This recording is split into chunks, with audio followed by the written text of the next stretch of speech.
Hey, tonight we're sharing stories that'll make you super grateful for your fridge.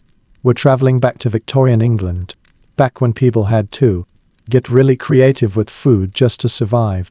Oh, and if you enjoy these tales, give a thumbs up or subscribe to support me. Super curious where everyone's from. Leave a comment with your location and local time. Thinking about people around the world drifting off to sleep with my voice always makes me feel incredibly honored. Alright, now let's return to Victorian England. Congratulations, you've just woken up in London around 1850. Dim dawn light seeps through grimy windows. You blink your eyes open. The first sensation isn't sight, but smell: coal smoke, damp wool, and the stench from the chamber pot in the corner, urgently needing emptying.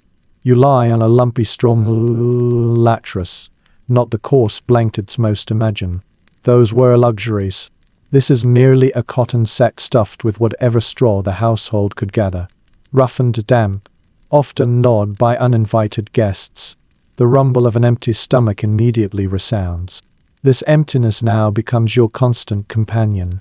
When you lift the thin blanket, your fingertips are already numb with cold. The room's chill rushes in. There is no heating here. Only the lingering warmth from last night's coal fire extinguished hours ago, because coal cost money, and money is the scarcest thing in your household. Outside the window, the cries of street vendors are already audible. Hot eel, hot eel. A voice hoarse from years of shouting pierces the thin walls. London is waking. Along with it came the daily struggle to put food on the table. The good news is, you are living in the most transformative period in human history. The Industrial Revolution is reshaping everything. Queen Victoria presides over the most powerful empire the world has ever seen. The bad news is, unless you're born into nobility or the emerging middle class, your relationship with food is bound to be complicated. By complicated, I mean you're likely to be hungry most days. The Victorian era began with the Queen's accession in 1837 and lasted until her death in 1901. This period witnessed Earth-minus shattering transformations, manifested most strikingly in dietary structures and access to food. You lower your legs over the bed's edge, bare feet touching the cold wooden floor, the floorboards creaking beneath you. If you're fortunate enough, you'll share a room with immediate family. If not, you might be crammed into a single room with several families, taking turns sleeping in the same bed. They called it a hot bed when one person rose to work. Another would take their place while the bed was still warm. "Are you coming down for breakfast?" came the call from below. Mother had been up for hours. Breakfast. The very word made your stomach clench tighter. What, if anything, light graced the table today? Perhaps bread, but certainly not the soft, fluffy kind you're accustomed to. Victorian bread was coarse and dense. Filling it had to be. For many, it was the only source of calories all day.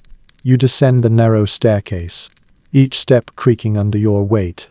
The so-minus cold kitchen is merely a pot hanging over a small stove. No refrigerator. No stove, at least not as you'd recognize it. Fire was lit only when fuel was affordable. Mother stirred the teapot, without looking up. "Tea's brewing," she said. Tea, but not as you'd know it. This tea was watery. The leaves had been steeped countless times. The wealthy might discard them after one use, while laborers and the poor would brew them again and again, until the aroma vanished entirely. "Is there bread?" you asked, trying not to let your voice betray too much hope. She nodded toward the small loaf on the table. "Half for sustenance now, half saved for tonight's meal." You tore off a piece. Rock-minus-hard. Stale, but food nonetheless. You dipped it into the tea to soften it, a common practice back then. As you chewed, you contemplated the days ahead, wondering about the next meal, if there would be one. Now it is crucial to understand not all Victorians were alike. Dietary circumstances depended on three major factors: social class, urban versus rural living, and the specific decade one inhabited. The key point is, British eating habits underwent dramatic shifts from the Victorian era's beginning to its end. The early years proved especially difficult for most. The 1840s were even dubbed the Hungry 50s, due to widespread food shortages and high prices. But by the end of Queen Victoria's reign, even working-class diets reached heights unseen in centuries. After finishing your bread and tea, Mother handed you a small parcel, saying, "This is your lunch. Don't eat it all at once." Inside the cloth was another loaf, perhaps smeared with a little dripping fat rendered from yesterday's meat. If meat was still in the house, this might be your entire ration until evening. When you stepped onto London streets, the sensory assault of Victorian urban life engulfed you a deafening clamour, the cries of street vendors, the clatter of hooves, the clunk of carriage wheels over cobblestones, the distant wail of factory whistles. As for smells, let's just say the modern sewer system hadn't quite caught up yet. But amidst this chaos, one sight might surprise you: street food everywhere. Victorian cities, especially London, boasted an astonishing variety of street fare. Though you couldn't afford much, those tantalizing aromas would still make your mouth water.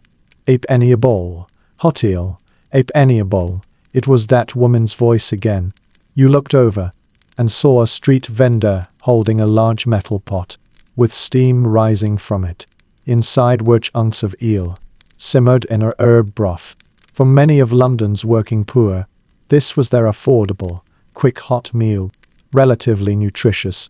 The Thames was teeming with eels back then, and served as the staple food for the poor. The eels were cut into chunks, simmered with herbs and spices, then lightly thickened with flour, served piping hot in soup bowls. Those seeking something more refined could try eel jelly, the same dish cooled, where the eel's natural gelatin would set the broth into a wobbly, jiggly jelly. It sounds strange today, but in Victorian London, this was comfort food for the soul. You continue on your way, passing more food stalls. One vendor sells cockles, essentially preserved sea snails. Another peddles trotters, meaning sheep's feet stood until the meat falls off the bone. And a woman carries a tray, hot-baked potatoes with their skins still on, split open, steam rising in the chilly morning air. This was Victorian fast food, quick, portable, filling, and most importantly cheap. For many workers, buying food from these vendors was more convenient than cooking at home, especially when their lodgings were mere single rooms without proper kitchen facilities. As you pass by the stalls, your stomach starts rumbling again. The penny in your pocket must be saved for something more filling later. Let's discuss Victorian class divisions as we walk. For in matters of food, this division was particularly stark. At the top were the nobility and upper classes. Their meals rivaled royal feasts, multi-minus course spreads, exotic imported ingredients, rare fruits and vegetables cultivated in special heated greenhouses. A dinner might include soup, fish dishes, various meat preparations, exquisite desserts, and fine wines. The middle class strove to emulate this, but typically offered fewer courses and less opulence. A middle-class family's Sunday dinner might consist solely of roast meat, the highlight of their weekly meals. Leftovers were carefully preserved for days of consumption. As for the rest, the working class, the poor, the destitute, their relationship with food was purely functional, consuming enough calories to sustain labor, flavor, variety, nutritional value. Luxuries as we understand them today were luxuries they scarcely could afford. You likely belong to this last group.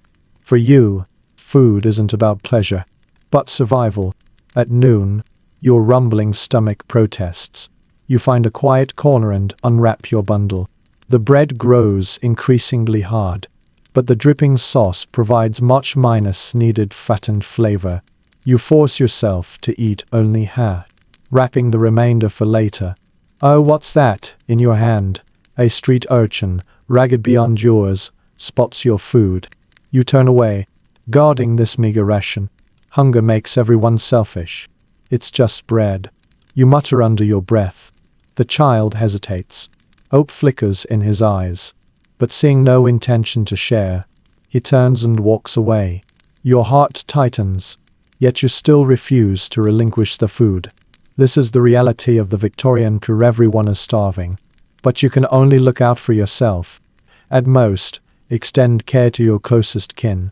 The afternoon hours slip by. You pass through a slightly more affluent neighborhood. Through basement windows, you catch glimpses of cooks bustling in kitchens. The drifting aromas intoxicate, probably some kind of stew. You think to yourself. Saliva involuntarily pools in your mouth. This is another side of Victorian England as you traverse different corners of the city. The contrast between abundance and deprivation becomes strikingly clear. The wealthy not only ate differently, they inhabited entirely distinct foodscapes. As dusk deepened, you returned home weary from long labor. Mother was simmering a pot over the hearth. Tonight's supper was vegetable stew, primarily cabbage and onions, with luck 2 or 3 potato chunks, perhaps a few bits of bacon or salt pork for flavor. Precious fats and salt transform these humble vegetables into a more satisfying meal. Cabbage was the staple food of the Victorian working class. It was inexpensive, available year-round, and highly filling. The renowned Victorian domestic writer Isabella Beeton specifically recommended sautéed cabbage as an economical meal to feed the whole family. But it wasn't just cabbage. Onions, leeks, turnips, carrots, these vegetables formed the nutritional backbone of the poor. They might be plain and unremarkable, yet they sustained life. You lift your soup bowl, dipping the half-loaf of leftover bread from lunch into the broth to soften it. That crust, hard as a rock, the warm soup spreading in your belly, yet you knew full well hunger would return before dawn. "Will we have meat on Sunday?" you asked your mother. Sunday supper time. Even the poorest families would strive to procure a little meat. She sighed. "Go to the butcher on Saturday night and see what's left. Perhaps we can stew some beef shank or beef cheek." This was the reality for many, buying the cheapest cuts of meat. The parts the wealthy avoided, beef shank, beef cheek, are awful like liver, kidneys, heart, hard to swallow. These were the poor's source of protein, requiring long, slow simmering to soften, yet possessing their own nourishment and flavor. If meat was truly unaffordable, other protein sources existed. Households with chickens can eat eggs, or stockpile cheese, though in tight times, both are often traded for cash. Beans are equally rich in protein, and are often simmered in stews. After dinner, mother brews another pot of tea, fainter than the morning's brew. The same leaves release their last wisp of fragrance, yet you still drink it all in one go. The warmth far outweighs the taste. Crawling back onto the straw mat bed, exhaustion numbs the discomfort of its hardness. Your stomach remains unsatisfied. Rarely does it ever feel truly full, but the hollow ache of hunger is temporarily soothed. You sink into sleep. Thoughts drift to Sunday, anticipating that meager portion of meat to be tomorrow's solace. In the streets, the vendors' calls of closing shop gradually fade. The aroma of hot Highland penny pies must eventually yield to the clamor of this city that never sleeps even in the Victorian era. This was the daily dietary rhythm of the Victorian working class. Not the lavish feasts depicted in period dramas, but a constant, creative struggle to secure the calories needed to survive. Bread, vegetables, weak tea, occasional meat. The food was meager, yet precious. Carriage wheels rumbled over cobblestones. You shifted slightly, seeking the most comfortable sleeping position. As the market began preparing for the next day, your body gradually relaxed. Fishmongers sorted their catch. Bakers lit their ovens. And in the darkness beyond the city walls, farmers loaded fresh produce onto carts bound for town. Morning light seeps through the grimy window once more. Another day in Victorian London. Hunger stirs before consciousness. The familiar emptiness spreads. But today might be different. It's market day. You stretch upon the straw mattress, each stalk beneath the fine cloth distinctly felt. Cold condenses into visible mist within the room. Each breath formed tiny clouds. Victorian England. Winter was especially cruel to the poor. Inadequate heating fuel made hunger and cold a brutal symbiosis. Downstairs, the sounds of your mother's bustle, the creak of kindling, the clatter of kettles. The daily rhythm restarted. But wait. This morning, another scent wafted through the air, a sweet fragrance. This time, your nose wasn't playing tricks on you. Perhaps a rare treat awaited. You rushed down the stairs more eagerly than usual. Mother sat at the small table, carefully cutting something into small pieces. She looked up and smiled, weary yet sincere. "Mr. Wilson gave me some scraps from the bakery," she explained. "Said they couldn't sell these, but they're quite tasty." On the table lay several scraps resembling cake or sweet bread. By modern standards, hardly refined. But in a Victorian working-class London household, this was practically a treasure trove. "Just the trimmings from a plum cake," she said, pushing a piece toward you. "But perfect with tea." Victorian sweets were not the everyday fare we know today. The history of sugar's availability is intertwined with colonialism, slavery, and global trade. Though sugar prices stabilized by the mid-19th century, it remained a luxury for working families. Desserts were exactly what their name implied, delicacies, not daily fare. You took a bite of the cake, paired with the first pot of freshly brewed morning tea. Sweetness bursts on your tongue. After days of plain bread and cabbage, it's almost startling. A faint hint of dried fruit, not fresh, but plumped and swole in the oven. Utterly delicious. Such a simple moment of joy reveals a defining characteristic of Victorian cuisine, the stark contrast between daily sustenance and occasional indulgence. Only serves to make delicacies more precious. As you savor this unexpected breakfast, allow me to recount the evolution of sugar in Victorian Britain, a fascinating story that shaped the world of that era and continues to influence us today. Early 19th century, sugar remained a luxury item, imported from colonies like the Caribbean. Its production entailed brutal slave labor. The wealthy indulged in sugary treats. Exquisite desserts became symbols of wealth and status. Exquisite desserts were emblems of affluence and standing. The poor could only taste sweetness on special occasions. Yet during Victoria's reign, multiple shifts quietly unfolded. The British Empire's abolition of slavery in 1833, just before the Queen's coronation, disrupted the sugar trade, initially causing prices to soar. Then the 1874 Sugar Duties Act abolished heavy import taxes on sugar. This once luxurious commodity suddenly became accessible to the masses, sparking a sweet revolution. Candy and pastries became wildly popular. By the late Victorian era, the scale of confectionery production and sales reached unprecedented heights. After finishing your cake, you savor the last crumbs. Today is market day. The streets teem with vendors selling all manner of delicacies. Even if you can't afford much, the spectacle alone is worth experiencing. "Today I'm heading to the docks for work," you tell your mother. Ships often need temporary hands when they dock. She nods in agreement, her face a mix of hope and worry. Dock work is hard and dangerous, but the pay is good. Sometimes you can bring home ingredients meant for the trash. You step into the morning bustle. The streets are already alive. Milkmaids shuttled between wealthy residences, carrying buckets of fresh milk. You watched her knock on doors, measure daily rations, collect payment. The Victorian city's milk supply system was complex, lacking refrigeration technology. Daily delivery was essential. Even so, freshness was hard to maintain. Adulteration was commonplace. Dishonest vendors diluted milk with water, or added chalk powder to improve its appearance. The poor seldom drank fresh milk. If they could barely afford it, it was only a spoonful stirred into tea. As you approach the docks, the streets grow ever more crowded. Market day draws everyone out, from wealthy maids shopping for their employers, to frugal women pinching every penny.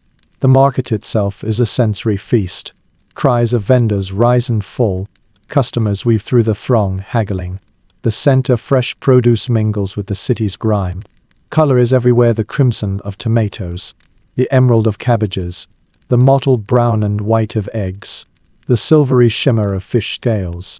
Speaking of fish, the fishmongers' stalls were the liveliest. Fish served as a vital protein source for all classes during the Victorian era, though specific choices depended on wealth. The wealthy might indulge in salmon or trout. The middle class ate cod or haddock, while the poor relied on herring, espierets, and other inexpensive fish to fill their bellies. Fresh cod, just off the boat, vendors hawk their wares, displayed on beds of ice, a luxury in itself. Before refrigeration, ice was a precious commodity. Next door, another vendor offered something different, a spoonful for a penny. Whelks and cockles, a penny a spoonful. Shellfish were especially vital for the urban poor. Oysters, now considered a luxury, once steamed in British waters, becoming a staple for the working class. Whelks, cockles, mussels, these cheap, readily available sources of protein. A famous Victorian song, Molly Malone, tells the story of a young woman selling live cockles and mussels on the streets of Dublin, vividly capturing the era's food culture. Street vendors providing affordable seafood to the urban poor. You continue wandering through the market, your empty stomach constantly reminding you of your goal. The docks are the final destination, but the dazzling array of food distracts you. The bakery displays neatly arranged round loaves. The butcher's shop hung various cuts of meat on hooks, premium cuts suspended at eye level, while cheaper trimmings dangled below. For those unable to afford the finest cuts, one stall caught your attention, a woman selling round candies striped in red and white. Bullseye sweets, top-minus quality mint bullseye sweets, she called out loudly. These were Victorian treasures. Bullseye candies earned their name from their red and white stripes resembling an archery target. They were once the most popular sweets of the era, though the name sounds unappetizing. These mint-flavored hard candies were beloved by the wealthy. The 19th century witnessed explosive growth in candy production and consumption. Manufacturing advances enabled mass production and lower prices. By the end of Queen Victoria's reign, sweets were no longer the exclusive domain of the wealthy. The working class increasingly found them affordable. You hesitate, stopping in your tracks. The penny in your pocket could buy a few sweets, or half a loaf of bread or a bowl of hot eel soup, the latter being farm or filling. Practical necessity ultimately overrode fleeting pleasure, a common choice for the poor in Victorian times. You finally reach the docks. The dockyard bustled with ships loading and unloading. Goods from across the British Empire entered and left London here. You joined the line of day labourers waiting for the foreman's selection. You, and you. The foreman pointed from the crowd, selecting candidates. You hold your breath. Your turn. Young man. Half a day's work unloading the sugar ship. The sugar ship. This might be a godsend. Sugar grains often spill during unloading. Workers always manage to pocket precious grains to take home, but the work leaves your back aching. Each sack of raw sugar weighs more than you do. You must haul them from the hold to the warehouse. By noon, your muscles ache unbearably, blisters form on your hands. A cool breeze blows, yet your clothes remain sweat-soaked. But you've managed to gather a few scattered sugar grains, carefully wrapped in cloth and tucked into your pocket. Mother will be overjoyed. This means sweeter tea for the coming days, perhaps even simple treats. The foreman pays you for half a day's work. A few coins would help cover next week's rent. Not much, but with the sugar, today counts as a success. On the way home, you decide to spend some money on food. The aroma of steaming pies from the street vendor is irresistible. These aren't the delicate meat pies enjoyed by the wealthy, buttery pastry encasing premium fillings. They're just humble street snacks. Thin dough encases the cheapest meat available that day, padded out with onions and potatoes. When asked about today's filling, the vendor replies mutton. This could mean genuine sheep meat, or an unfightable mix of offal. Victorian England, food fraud was commonplace. Fillings labelled as mutton were sometimes horse, dog, or even cat meat at their worst. But right now, famished, you're focused only on savoring the steaming, filling pie. You hand over your coins and receive the hot pastry. As you tear open the pie, steam rises in wisps. Salty, greasy filling mixed with chewy chunks of meat, perhaps genuine mutton. Mashed potatoes and onions intertwined with thick gravy, making the stuffing seem even more substantial. You walk and eat, slowing your pace just to prolong this moment of satisfaction. passing a group of children playing in the street, their clothes more ragged than yours. Hunger hollows their cheeks. A young boy stares openly at your pie, his eyes brimming with longing. Victorian children faced particular hardship in nutrition. Child labor was widespread. Many toiled in factories, mines and chimneys, or sold goods on the streets. They needed calories to sustain growth and work, yet often ate less than adults. Poor schools occasionally provided simple meals, usually a bowl of porridge or soup. Charities like the Salvation Army realized hungry children couldn't learn effectively, so they set up food stations in some cities, offering cheap meals to the poor. But these safety nets were full of holes. Many children still suffer from hunger. You break off a piece of pie and hand it to the boy watching you.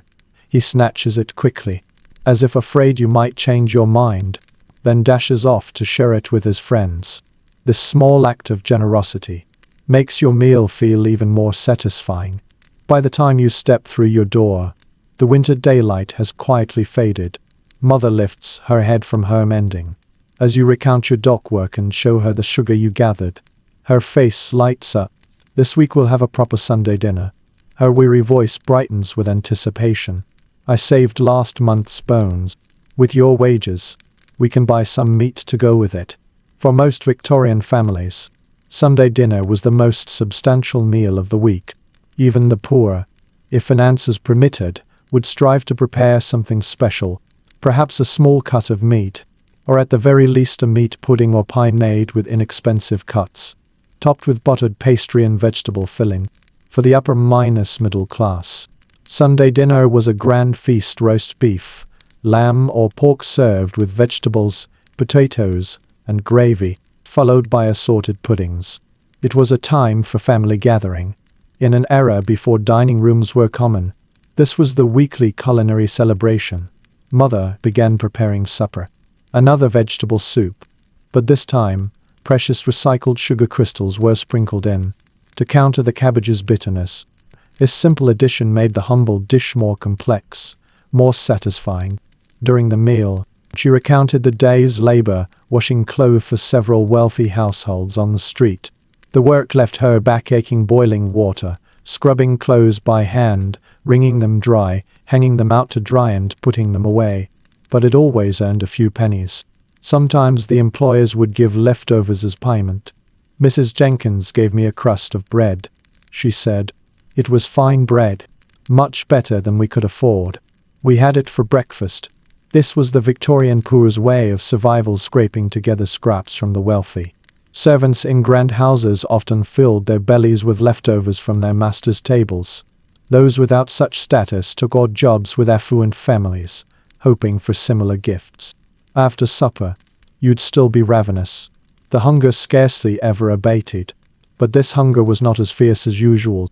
The morning's pie, the vegetable soup, and the anticipation of Sunday's feast made this perpetual emptiness somewhat bearable.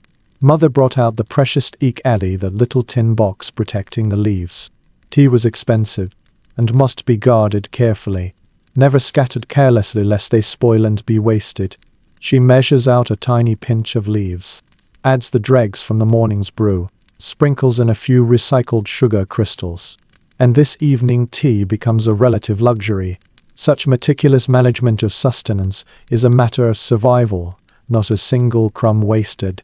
Stale bread becomes French toast. Meat bones simmer repeatedly into rich broth. Vegetable scraps went into stews. Used tea leaves were dried and steeped again, until they lost all flavor. As you sipped this faintly sweet tea, its unique taste from the sugar, you began to yearn for Sunday's promised feast. In your imagination, it would rival a royal banquet, though by modern standards it was but a simple meal. In those hard times, anticipation itself becomes nourishment. As dusk deepens, the house grows dim. Candles and oil lamps are costly luxuries, with nothing to do after night falls. Sleep is the only option. Dock labor has already drained you. Muscles ache with a welcome, restful fatigue. You crawl back to your straw bed, tucking the thin blanket tight against the deepening chill. Outside the window, as day shift workers returned home and night shift workers set out, the cities, Sounds shifted quietly. Night market vendors mingled among them, selling hot drinks and simple soups, offering comfort to those who worked beyond sunset. A distant cry echoed faintly, hot pea soup. A penny a bowl. Victorian London streets. Night pea soup vendors were ubiquitous, offering steaming, nourishing meals to night shift workers, night wanderers, and the homeless. The broth simmered from dried peas, onions, and herbs, sometimes enhanced with ham bones for richness. This bowl of soup was both filling and warming, and remarkably affordable. Tomorrow would bring more of this struggle for sustenance. But tonight, after a day of toil, a little sugar remains in the house. Anticipation builds for Sunday dinner. Circumstances seem slightly more comfortable than usual, listening to the hazy sounds of the streets. Your eyelids grow heavy. The mattress's bumps seem less pronounced. Your body sinks a little deeper. Muscles release the day's tension, growing ever more comfortable. That's it. Thoughts drift to Sunday's table, imagining the aroma of cooking meat filling the small house. This moment is peaceful and pleasant. As the last street vendor calls out in London's darkening alleys, you've already sunk into dreams. A feast spreads across the table, at least in dreams. Morning light filters through the window panes again. The banquet in the dreamscape gradually fades. Reality quietly takes its place. Sunday remains a day away, but today holds its own possibilities. You blink away the sleepiness, feeling the weight of your body on the straw mattress. The familiar wails of Victorian London seep through thin walls. The vendors' cries now mingle with the clatter of carriage wheels on cobblestones, the distant whistle of the morning train. Before greeting the new day, you pause briefly. Every muscle stretches with the movement. Downstairs, Mother has begun her morning routine. The kettle whistles softly in the stove. She slices the bread. Mrs. Jenkins brought noticeably whiter and finer than their usual loaf.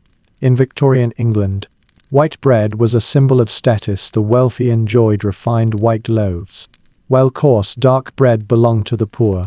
Ironically, the coarse brown bread was actually healthier, retaining more of the grain's nutrients. But the Victorians didn't know this. White bread symbolized wealth and elegance, becoming the coveted culinary standard. "What are your plans today?" Mother asked as she saw you sit down for breakfast. "I think I'll make another trip to the market," you replied. Closing Minestein sales often offer bargains, better than bringing perishables home to spoil. She nodded in agreement. This was another survival strategy, timing purchases to secure the best prices. As the market wound down, vendors frequently slashed prices to clear perishable goods. Even with just a few pennies, savvy shoppers could sometimes find bargains. Today's tea was slightly better than usual, brewed with the first infusion of the day's leaves, and a pinch of sugar left over from yesterday. The bread was a delight, soft and white, free of the gritty texture common in cheap loaves. Victorian Britain. Serious food alteration. Unscrupulous bakers often added lime, alum, or even bone meal to flour to increase volume. Milk was frequently diluted with water. Coffee was commonly mixed with cornmeal, or even acorn flour to bulk it up. The poor were most vulnerable to such practices. They lacked the means to complain or find alternative sources. It wasn't until the late Victorian era that food safety regulations began to address these issues. The 1860 Adulteration of Food and Drink Act marked the beginning, but proved limited in effectiveness. The 1875 Sale of Food and Drugs Act proved more binding, introducing punitive measures against adulterators. Breakfast ends, and you set out on your day's journey. Those streets lack the bustle of market days. They still pulse with the rhythm of Victorian urban life. Passing street vendors with large metal pots slung across their chests. Steam rises from the vessel's pea soup, steaming hot pea soup. Its aroma beckons, rich, savory, and comforting. Pea soup was a staple for the Victorian working class, made from dried peas and onions simmered together, occasionally enhanced with bacon or ham. Nutritious, filling, and inexpensive. Street vendors carried it in insulated containers, pouring it into mugs for customers to drink on the spot. Cups returned after consumption. You press on, pennies saved for bargain hunting at the market later. The cityscape unfolds before you, dense slums gradually giving way to slightly better neighborhoods. Then extending into the commercial district, the smells shift to sewage and sweat fade, while the sharp tang of smoke and horsemen grows stronger. Not exactly pleasant, but uniquely flavorful. At a street corner, you spot a man pushing a cart with a small of unselling hot potatoes. Baked potatoes with skin on, steaming hot, 1 penny each. Potatoes fong, another pillar of Victorian working miners' class sustenance. Introduced to Britain centuries earlier, by Queen Victoria's reign they had become indispensable. Inexpensive, they thrived in English soil, providing ample calories for labourers. The Irish potato famine of the 1840s warned of the dangers of monoculture dependence. Yet in England's more diverse agricultural landscape, the potato remained a dependable staple. In the cold Victorian winters, a hot baked potato warmed both hands and stomach. Beside the potato stall, a woman sold a very different commodity: gingerbread. Freshly baked gingerbread. This sweet treat, which was immensely popular in the Victorian era, its affordability stemmed from using molasses or coarse sugar instead of expensive refined sugar, making it relatively affordable.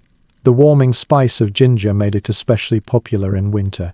Some vendors crafted intricate gingerbread men using molds, but this woman's gingerbread was simple, affordable blocks for the common folk. That aroma awakened childhood memories, a rare treat during holidays. A sweet minus spicy flavor utterly absent from daily meals. Your mouth watered, but you resisted the temptation once more. Today's primary task is to hunt for bargains at the market. By noon, you've traversed miles of streets and alleys, your rumbling stomach protests. But you've long grown accustomed to ignoring hunger, finally reaching the market. Though less bustling than yesterday, it still hums with activity. You weave through the crowds, keeping an eye on prices, calculating how to buy the most filling food for the least money. The fishmonger's stall catches your eye. Those barrels of pickled herring are the daily staple of the working class. Herring abounds in British waters. Pickled, it keeps long without refrigeration. Its pungent flavor takes time to grow accustomed to. But the fish provides precious protein and fat. Seeing your interest, the fishmonger calls out for a shilling. Last week's pickling. Top quality. You pondered for a moment, for herrings would easily fill tomorrow's meal and keep for several more days. But you decided against buying them for now, wondering if prices might drop further as time passed. Next, you passed the butcher's. Premium cuts worth are beyond your budget, but piled on the counter were unsightly offal scraps: kidneys, livers, beef tripe, sheep's stomachs, and what you recognized as sheep's head. These were vital protein sources for Victorian paupers, parts the wealthy scorned, sold cheaply. Properly cooked, they were both nutritious and tasty. Kidneys could be stewed spicy. Liver with onions was a classic dish. Tripe stewed until tender. A sheep's head provided ingredients for multiple meals. The meat could be picked off and eaten. The brains made a delicious sauce. Even the tongue could be utilized. How much for the sheep's head? You asked. 3 shillings, the butcher replied. This is my last one. 3 pence was no small sum for your pocket money. But this head could yield meat for several meals. Such trade minus-offs were constant for the Victorian crew, balancing immediate hunger with long minus-term planning. I'll come back later, you said, and turned to explore other options. At the vegetable stall, a few slightly wilted cabbages are piled up. 2 pence for 2, the vendor calls out. Still good enough for soup. Out minus seasoned vegetables represent another budget option. They may not look appealing, but simmered into broth, they provide valuable nutrition at a fraction of the cost of fresh produce. As the afternoon hours slip by, you continue to scan the market carefully. As closing time approaches, prices begin to fall. The fishmonger now offers 6 herrings for a penny, instead of 4. The sheep's head price drops to a penny. The greengrocer practically gives away the remaining cabbages. This is the moment you've been waiting for. With precise timing under bit of haggling, your small change gains greater value. You purchase the sheep's head for herring saving half a penny earlier, and 3 cabbages. Though the haul is heavy, it promises a fresh transformation for the week's meals. On the way home, your newspaper and Linus-wrapped purchases weigh heavily on your shoulder. Passing a grand mansion, through an open kitchen window, you glimpse preparations for an evening feast, large cuts of beef, being repeatedly basted with sauce, vegetables meticulously trimmed and shaped, a chef directing several maids through the intricate process of an upper-class meal. This scene stands in stark contrast to your own food situation. Victorian-era wealthy diners enjoyed elaborate multi-course meals, often adhering to French culinary traditions. A dinner might include soup, fish, a meat main course, game dishes, sweet and savory puddings, desserts, and a cheese platter. Food served not only as nourishment, but also as a display of wealth and taste. The middle class strove to emulate this, though with fewer courses and greater restraint, yet they increasingly employed servants, including dedicated chefs. As the Victorian era progressed, servant issues became a hot topic among the upwardly noble. But for the poor, food remained a basic necessity. Consuming enough calories to sustain life was the primary concern. Taste, presentation, and culinary variety were luxuries few could afford. You turned away from the grand mansion, adjusting the humble groceries in your hands. The sheep's head felt heavy, yet this weight brought comfort. It symbolized security. This ingredient would yield several hearty meals, its protein sustaining the family's labor. By the time you reached home, winter night had fallen silently. Mother greets your haul with astonished delight. A sheep's head for just 2 trousers. She ponders how to prepare it. Tomorrow after church, we'll have a proper feast. The Victorian Sunday had its own rhythm. Religious observance was an indispensable ritual. Shops closed. Work slowed considerably, though not entirely, especially for women still tending household duties. Sunday dinner was the culinary highlight of the week. Even impoverished families made every effort to prepare special dishes. It was a time for family reunion, a brief indulgence in food beyond mere sustenance. A cultural tradition transcending class boundaries, though its forms varied greatly. Mother began preparing the evening meal. Clear broth simmered with cabbage, padded with potatoes and onions. Tomorrow she'll prepare the sheep's head, requiring hours of gentle simmering to fully extract its essence. While chopping vegetables, she asks you, did you see the bread stall? Sometimes when the market closes, he sells day-old bread at a discount. You admit you didn't go that far, but brought back these.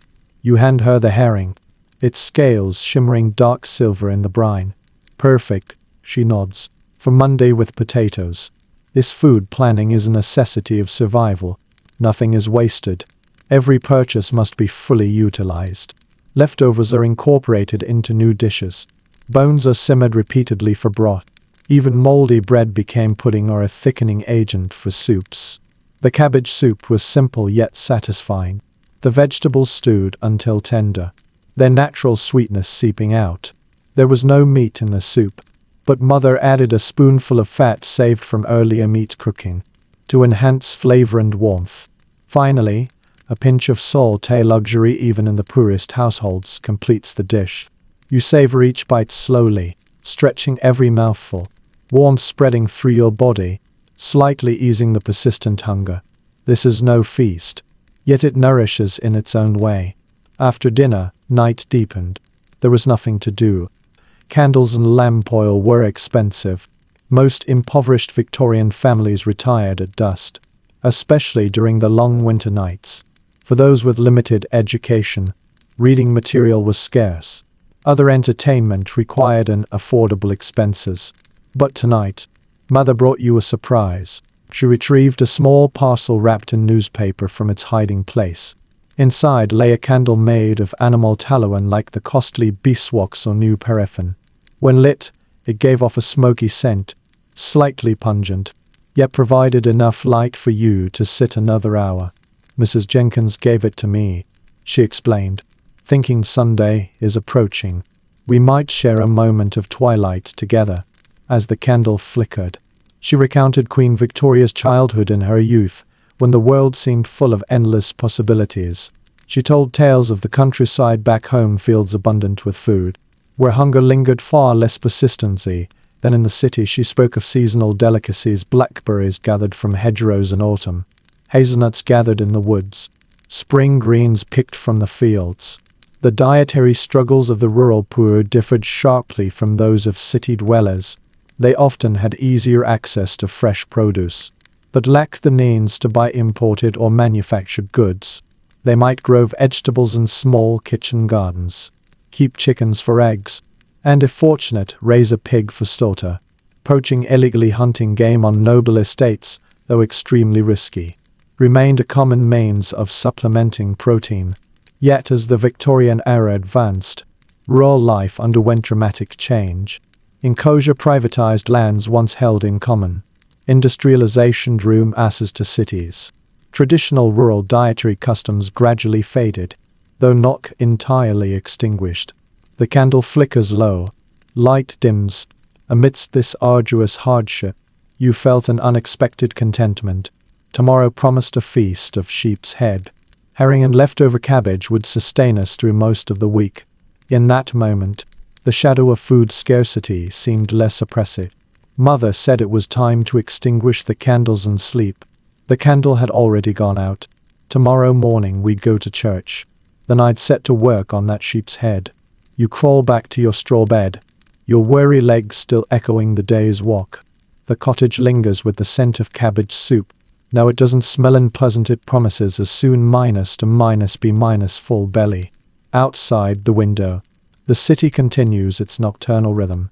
Distant clamor, occasional carriage wheels, and lamplighters making their rounds in the wealthy districts. Dawn arrives with the church bells. Sunday in Victorian London has its own soundscape. Industrial noise is scarce. Religious summons ring out more melodiously. You change into slightly more presentable clothes, though still patched and worn. They are reserved specifically for Sundays. Attending worship is not only a religious duty. For the poor, it is also a social ritual, offering both a sense of community belonging and sometimes material aid. Many churches operated soup kitchens or distributed food to impoverished congregants. Some wealthy patrons did charity by funding Sunday dinners for poor families or children's groups. After the service, you returned home to find your mother already preparing the sheep's head. She set aside the brain and tongue for separate dishes, while the head went into the stew pot with onions. Slow simmering tenderized the meat. "Is there anything else I can help with?" you asked, watching her methodical movements. "If only we could find some parsley," she replies. "It sometimes grows wild along the canal." Foraging for wild grains is another survival strategy. Even in urban settings, certain plants thrive in neglected corners. Edible plants like dandelions, nettles, and parsley, adding variety and nutrition to monotonous meals.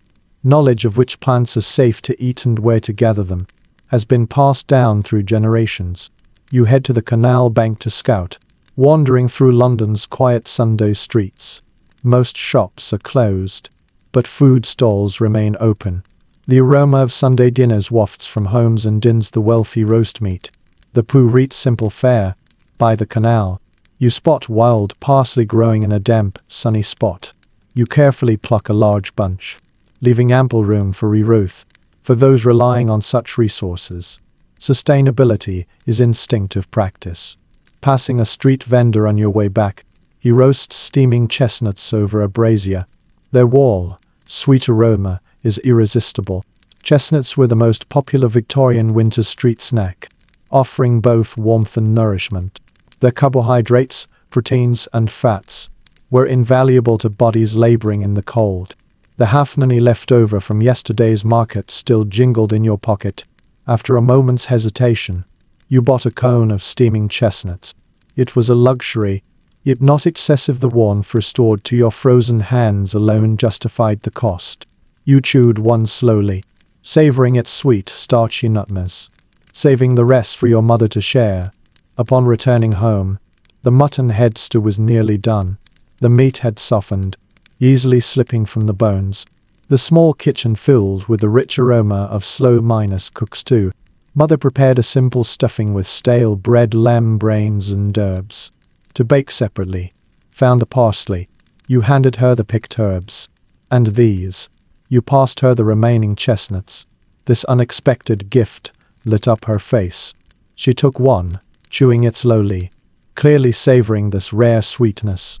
These will be the perfect finale to dinner, she said, setting the remaining chestnuts aside. The next few hours were spent meticulously preparing this important meal. Everything was used. The meat was carefully picked from the sheep's head. The cooking broth became gravy. The tongue was sliced thinly. The brain was shaped into patties and baked until crispy. Accompanying the meal were boiled potatoes with their skins on, and leftover cabbage finely chopped and slowly simmered in a little gravy. When these foods were finally served on your chipped plate, by your standards it was a feast. Protein, vegetables, even the luxury of gravy. Though the portions were modest, the leftover ingredients could stretch into several more meals. It was already more substantial than your daily fare. You sat at the small table, gazing at the food before you for a moment. Mother offered a brief prayer, giving thanks for God's bounty. Then you savored it carefully, the meat, tender from long simmering, the brain filling rich and savory. Skin minus on potatoes yield to soft interiors. Braised cabbage releases subtle sweetness.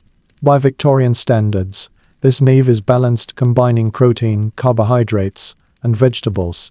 Though lacking the refinement of wealthy feasts, it brings deep satisfaction by transforming discarded scraps into nourishing sustenance. This wisdom of turning waste into treasure carried its own pride, though born of necessity. It was profoundly precious. After the main course, you shared the remaining chestnuts, each taking one to savor slowly, prolonging the pleasure. This simple dessert was the perfect ending to a Sunday supper. Once dinner concluded, the leftovers were carefully preserved, meat trapped for tomorrow's meal. Bones were returned to the pot to simmer into broth. Even potato peels were saved later in the week. They'd be fried into crispy chips for snacks. As night deepened, a profound sense of contentment washed over us. We knew the coming days were, at least in part, secured. In the Victorian working class life, this temporary assurance of food was a luxury within reach for many. You helped clear the tableware. As night deepened, we gathered with Mother around the small stove. Chestnuts under hearty supper created a rare moment of contentment. Bodies nourished to fullness. Muscles stretched with a long mist sense of plumpness.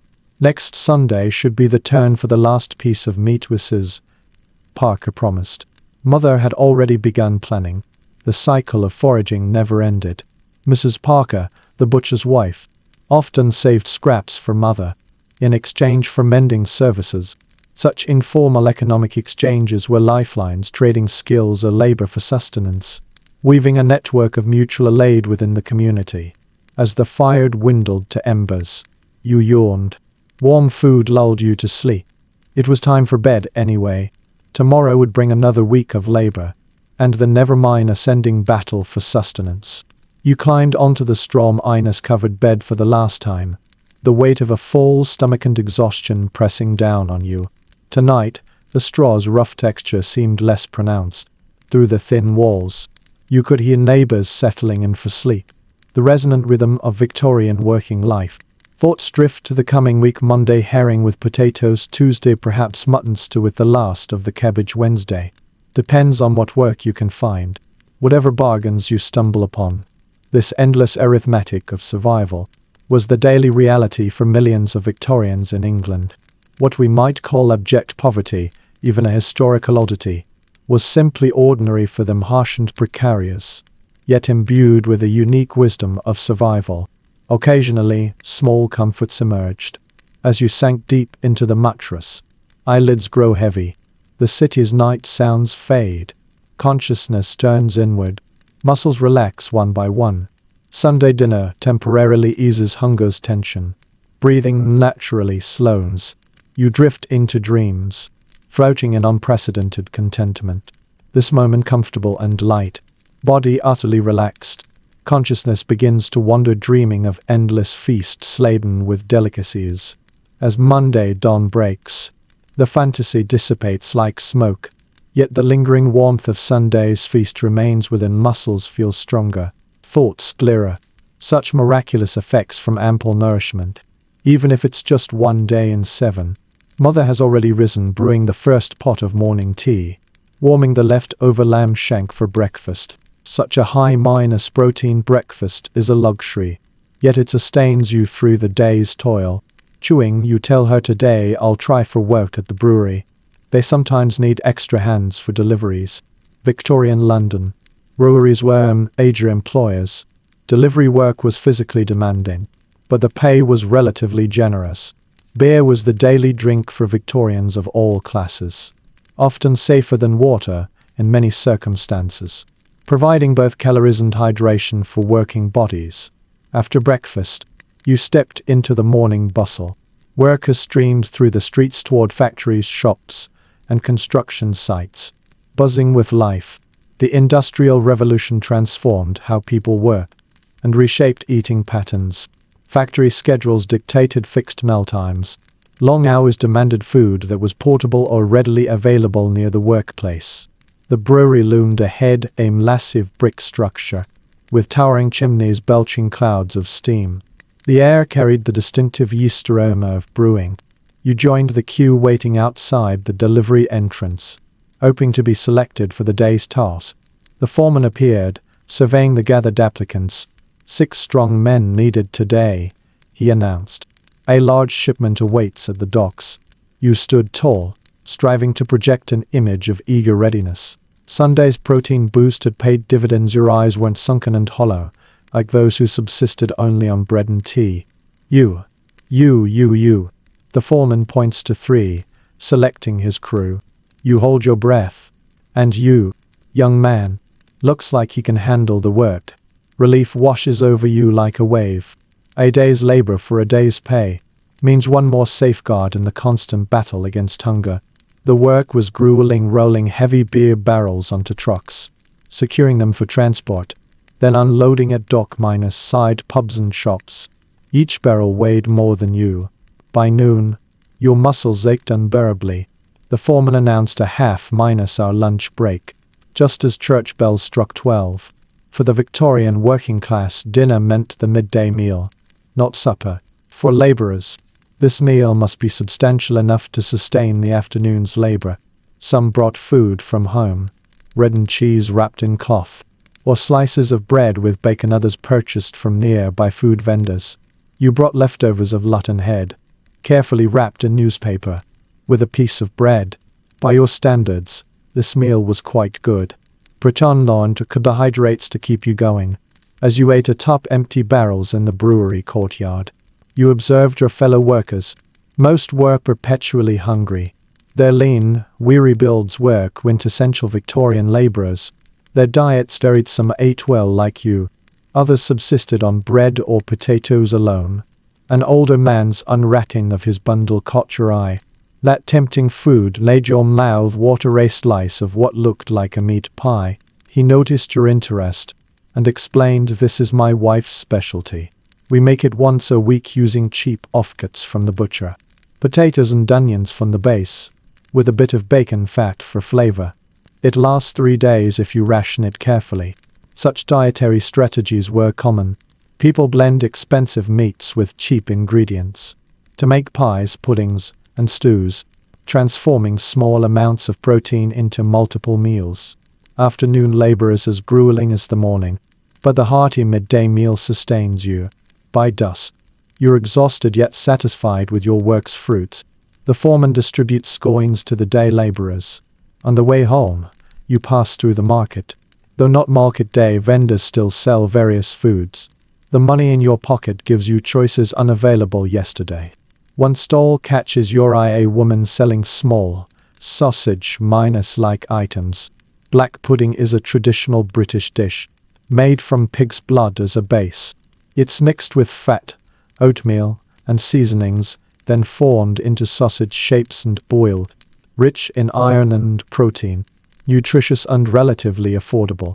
The vendor assured you these were made fresh this morning. 2 for a penny. You hesitated for a moment. Tonight was supposed to be herring. But these sausages could last until tomorrow. Perfect to replace the leftover mutton. You decided to buy them. Exchanged a pennies for the cloth minus wrapped sausages. The remaining money bought a small loaf of bread and a few apples, though the premium goods enjoyed by the wealthy, but rather bruised, discounted seconds for the poor. Fruit is a luxury, especially in winter when supplies are scarce and prices high. Arriving home, you find mother preparing the herring for supper, placing it on the table with boiled potatoes. The small fish have been soaked to remove their briny saltness, and would be lightly fried in a bit of lard later. You displayed your purchases and announced, "I got the money. Tomorrow's black pudding, fresh bread, and a few apples." This unexpected bounty made mother's face light up. She decided on the spot tonight, everyone gets one apple. The rest will be saved for tomorrow. The new purchases had already integrated into the meal plan in her mind. The herring dinner was simple yet satisfying. The salty, rich fish flesh was packed with precious omega-3 fatty acids, though none of you knew the term back then. Potatoes provided filling starch. That soft yet sweet apple became the perfect finale in a diet often dominated by cured meats.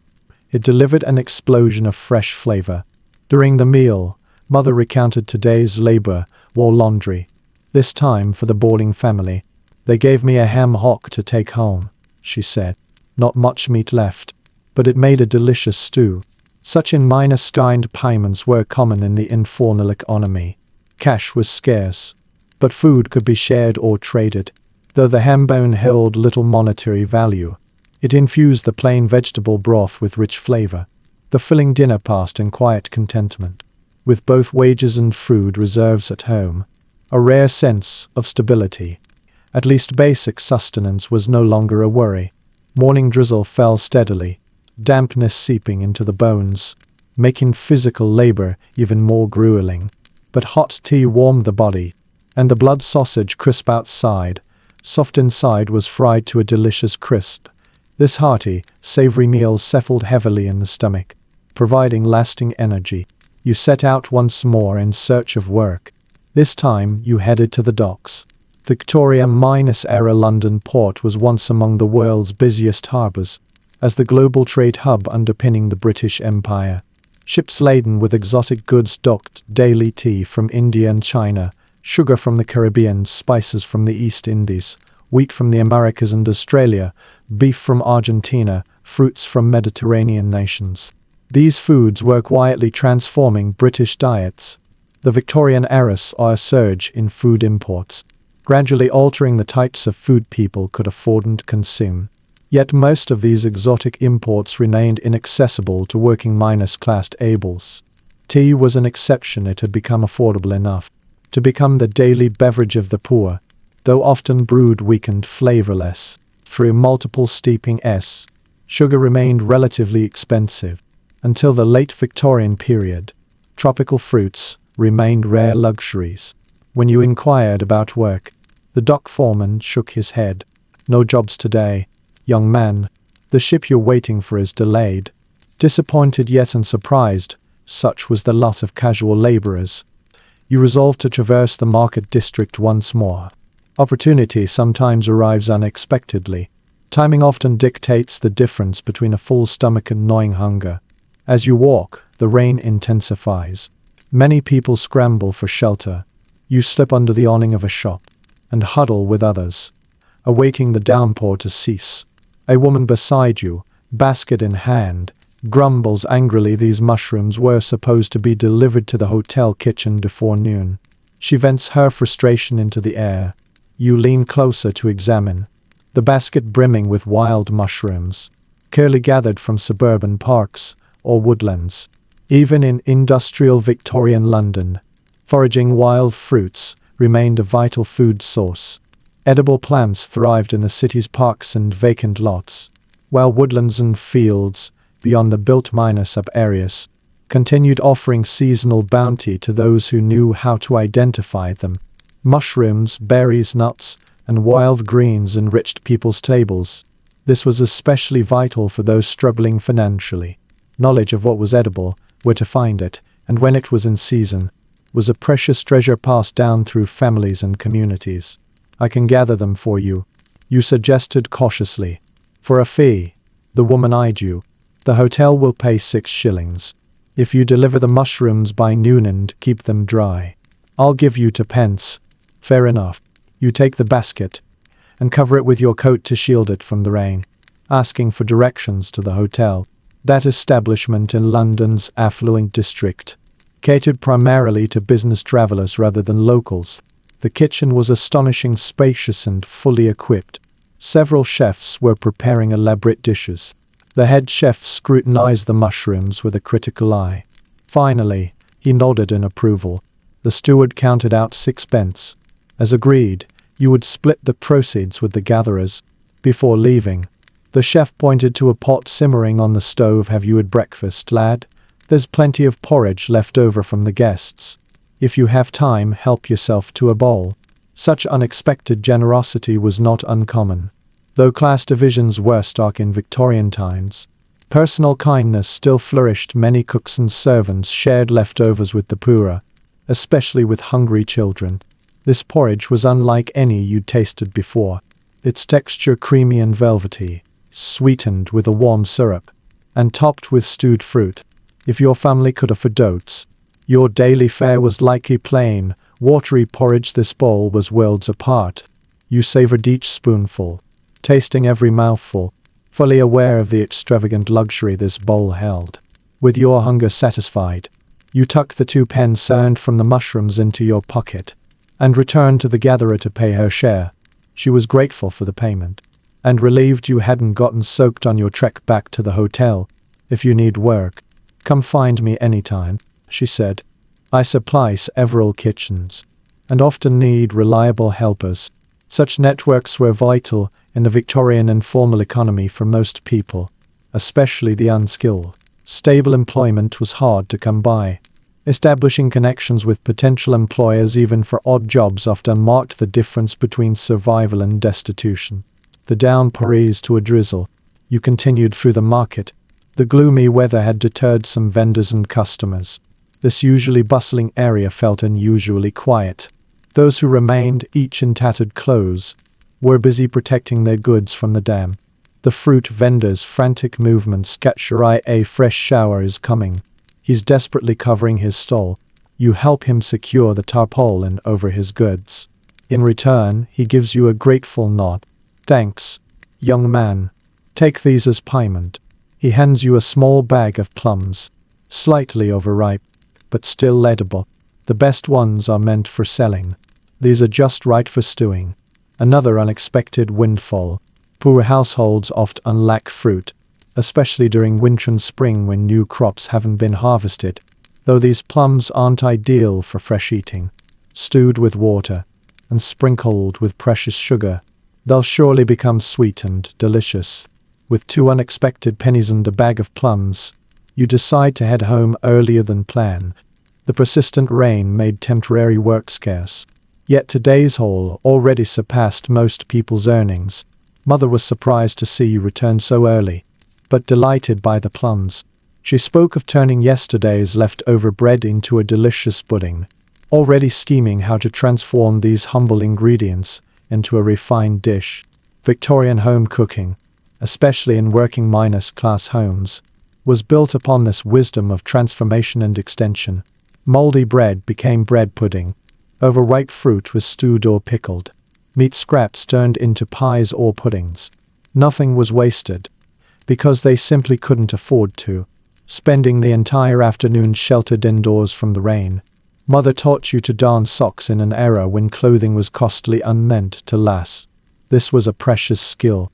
Much like food, clothing required careful maintenance, mending, and repurpose swapping to extract its maximum value. As night fell, the cottage filled with the sweet scent of stewed plums. Bread pudding baked slowly by the hearth. Stale bread soaked up the fruit juices, transforming into a simple yet delicious dessert. Dinner was this morning's blood sausage, sliced and pan-fried once more, served with the last potatoes and onions.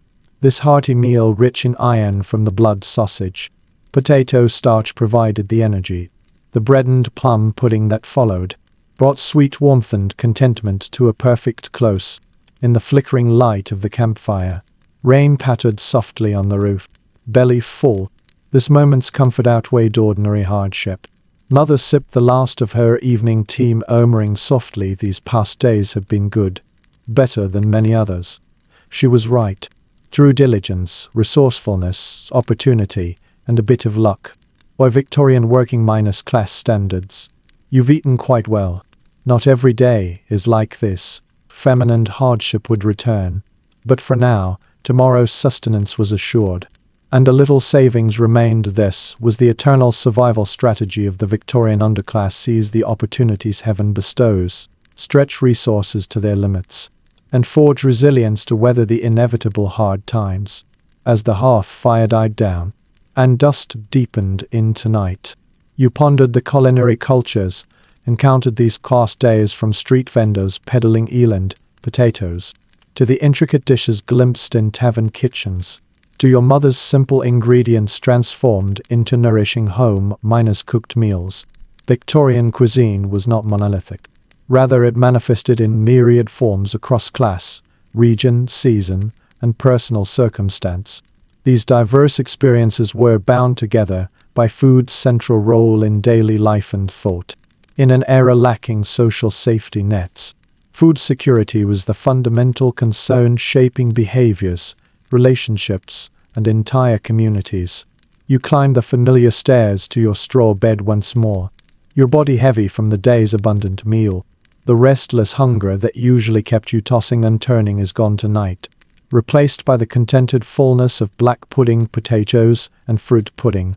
Outside the window, raindrops continue to drum softly on the Victorian London rooftops, a gentle rhythm. Inside, your small room is immersed in silent darkness, the rare luxury falling asleep without hunger gnawing at you. Muscles relax one by one. Tension dissipates as your body sinks deep into the bedding. Breathing naturally slows. Each exhalation grows longer than the last. As consciousness begins to drift, a heavy, comforting languor spreads through your limbs. This moment of common ease. Let the rain play its gentle rhythm upon the roof. Thoughts grow hazy, blurring further as sleep approaches. In dreams, the table is laden with an endless feast. When you open your eyes to a Victorian dawn, the dream lingers on. After the rain, faint sunlight filters through the window panes. Today, the city sounds different. Excitement fills the air.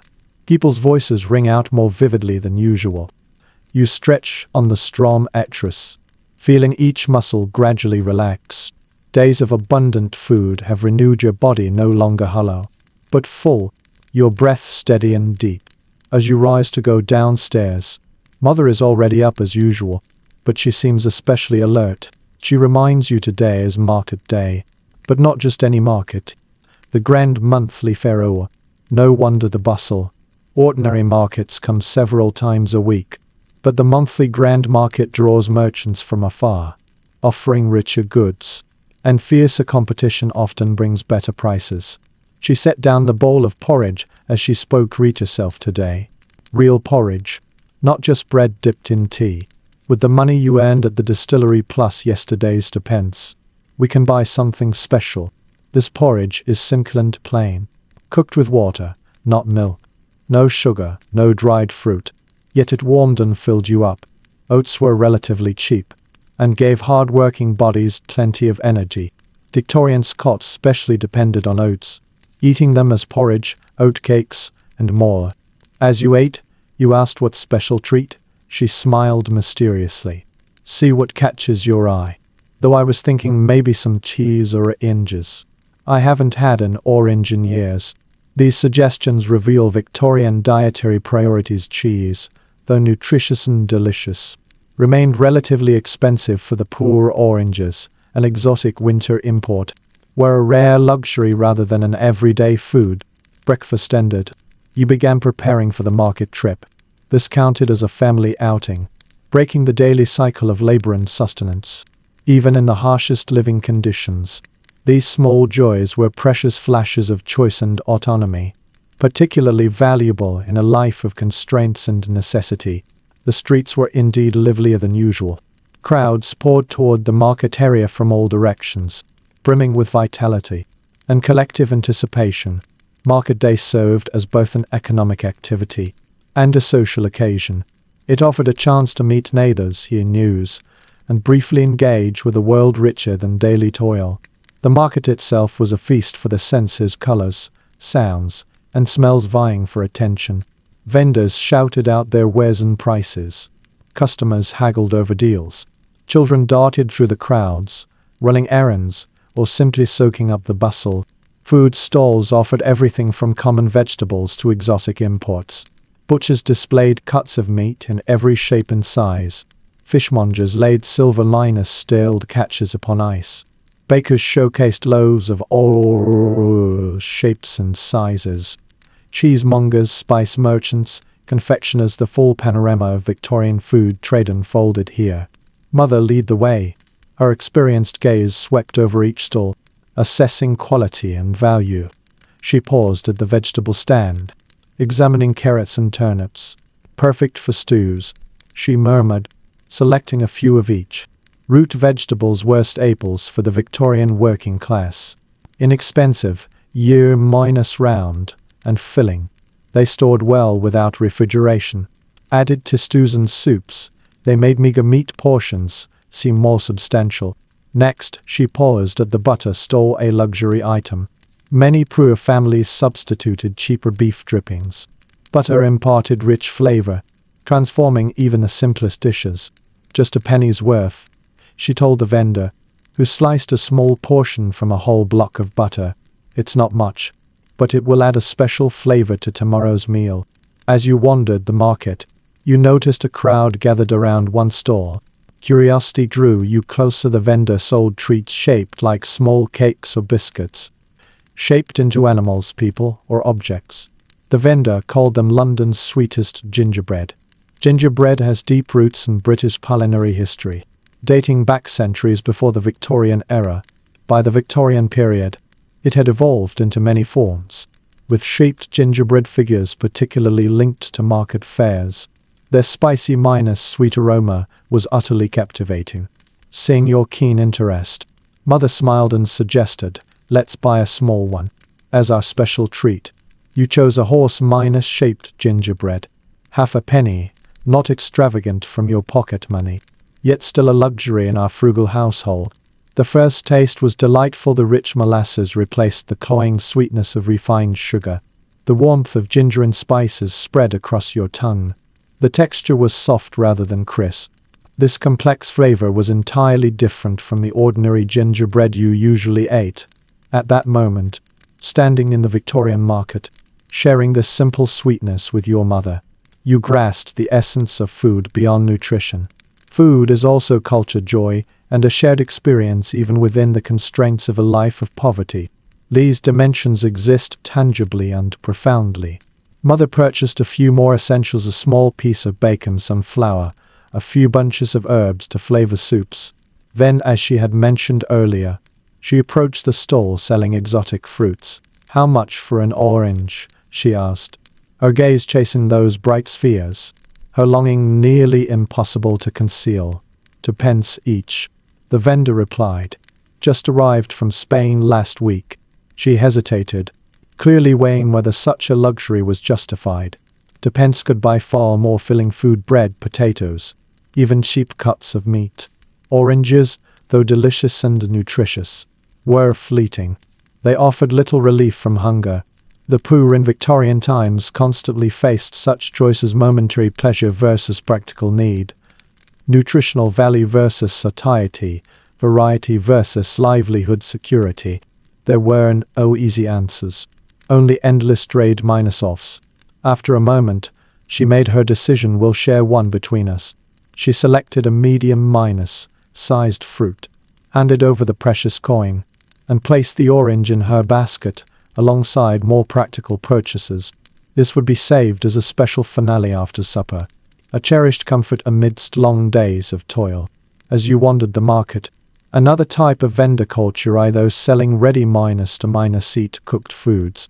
Long before street food became a buzzword, Victorian cities had already fostered a thriving street dining culture, from hot pies to roasted chestnuts, to conch shells and baked potatoes. Everything imaginable. Before you, a vendor displayed large metal containers brimming with food, steam rising from the bowls.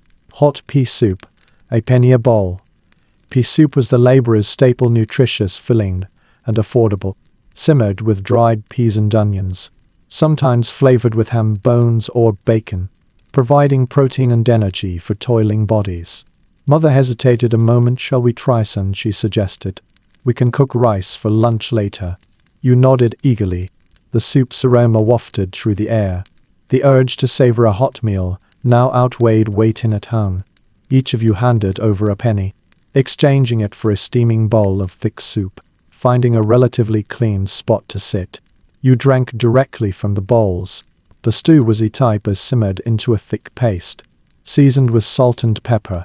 Diced ham added savory depth. Warmth spread through your bodies, dispelling the lingering chill of the spring morning. Such ready-to-eat fare formed a vital part of the Victorian working-class diet, especially for those lacking cooking facilities. Many poor families lived in single rooms or lodgings, where cooking was restricted or impossible. Street vendors filled this need, offering hot food and inexpensive meals to eat on the spot. With your stomachs full from the soup, you continued browsing the market. Mother completes her final purchases, a small piece of cheese she'd been longing for, and vegetables for tomorrow's meals. She meticulously plans her limited budget, striving to maximize its use while ensuring nutritional needs are met. Just as you're about to leave, a commotion in the market center catches your eye. A well-dressed gentleman stands atop a wooden crate addressing the crowd. "Ladies and gentlemen," he proclaims loudly, "allow me to present the miracle of modern food preservation, delicacies from around the world, as fresh as the day they were made."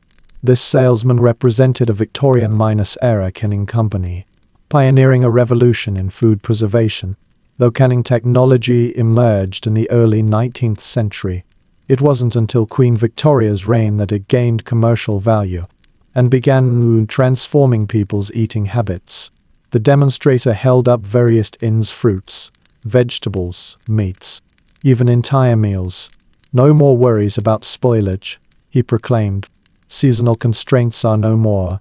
Enjoy summer's bounty even in the depths of winter." It was truly revolutionary. Throughout human history, food preservation had always been a challenge. Smoking, pickling, and drying were traditional methods, but each had its limitations. Canning technology offered unprecedented convenience and variety, though its initial high cost made it more popular among the upper-middle class. As the crowd watched, the salesman opened a can of peaches and used a toothpick to distribute small samples. Mother managed to secure 2 slices for each of you. This sweetness was nothing short of a revelation in your daily diet. The soft, yielding texture was utterly unlike anything you'd ever tasted.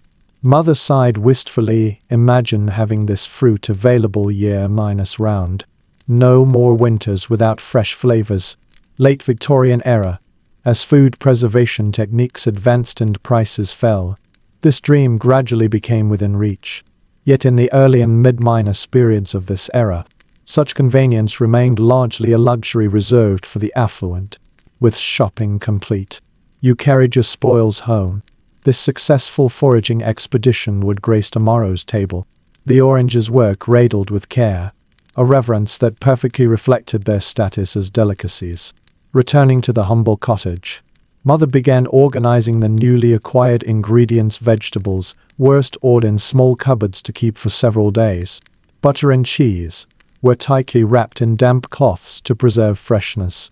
Bacon hung on ventilation hooks. In an era without refrigeration, such meticulous food management was crucial.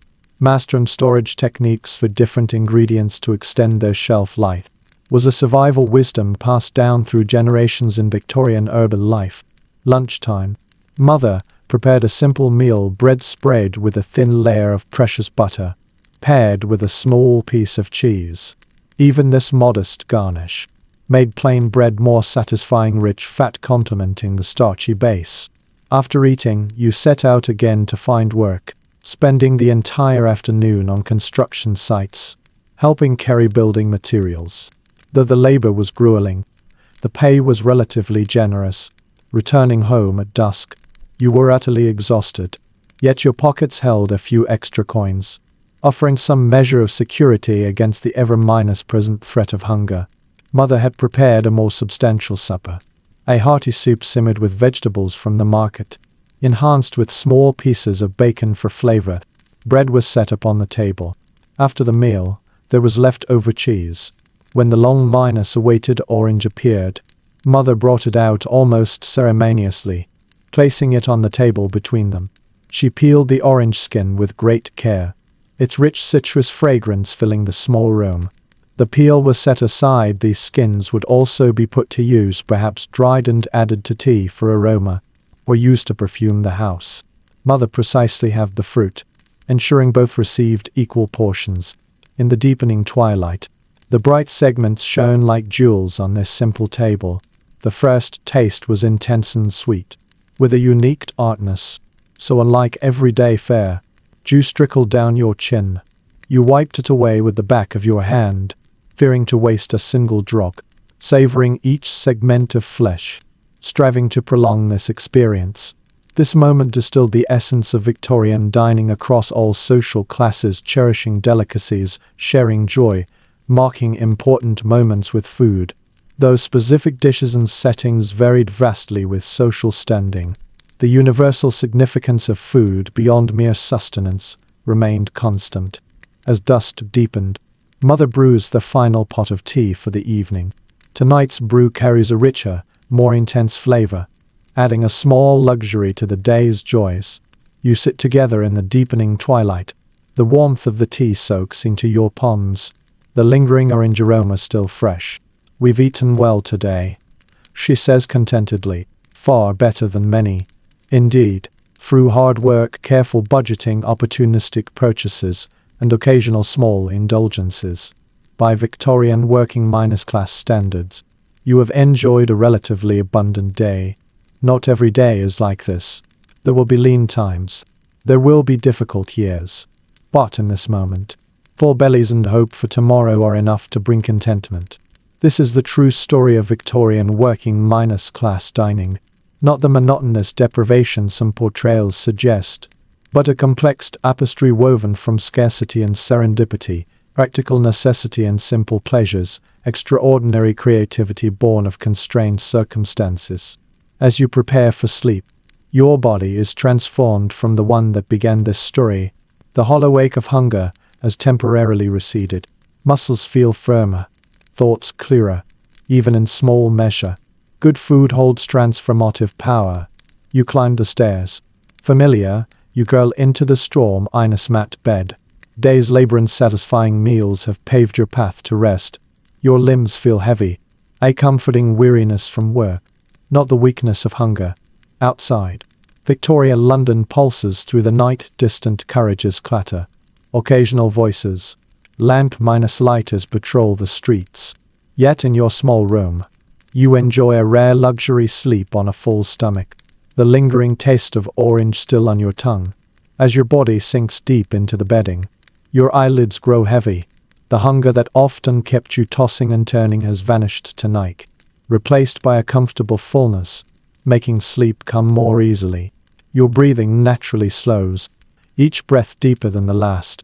A heavy relaxation spreads from your legs, gradually enveloping your entire body. Muscles one by one release, letting go of the day's tension. As drowsiness deepens, the world around you blurs. The Victorian feel, the firmness of the strong actress, the clamor of the streets, even the lingering taste of orange, fades as consciousness yields to dreams. Thoughts become hazy and fluid, drifting like mist in the breeze. Eyelids flutter shut, unable to resist the weight of sleep. The rhythm of your breath becomes the only reality, slow and steady, guiding you into deeper relaxation. The boundary between wakefulness and sleep gradually blurs, becoming indistinguishable. As you finally sink into profound slumber, a timeless tranquility arises. connecting Victorian experiences with our modern understanding of nourishment, nourishing not only the body, but also the soul. The simple joy of sharing a meal with cherished ones forges a universal language across centuries. Rest now in peace. Leave behind the challenges and splendors of Victorian culinary culture. Carry with you a deeper appreciation for nourishing food in the present moment. Let your body fully sink into rest. Release your thoughts from the dual shackles of hunger and satisfaction. Your breath grows deeper and slower, increasingly rhythmic. Each exhalation carries you further into the shadows of profound slumber. Tense facial muscles gradually relax. Your jaw naturally drops. Wrinkles fade from your forehead. Sweet dreams of orange zest, hot soup, and fresh bread await beyond the realm of wakefulness. Sleep peacefully. You have tasted the faint glow of the Victorian era, those years filled with hardship and simple joys. The daily struggle for bread endured by millions offers a reference point for our relationship with food, reminding us to cherish necessities, yet savor pleasures to satisfy hunger, and pursue delight. Now consciousness fades completely. Sleep embraces you wholly. Rest assured you have briefly walked in the footsteps of the Victorian era, gaining deeper insight into the daily struggle that shaped an entire generation, the dance between hunger and satisfaction. Now sink completely into tranquility. Let the deep, restorative sleep your body craves envelop you.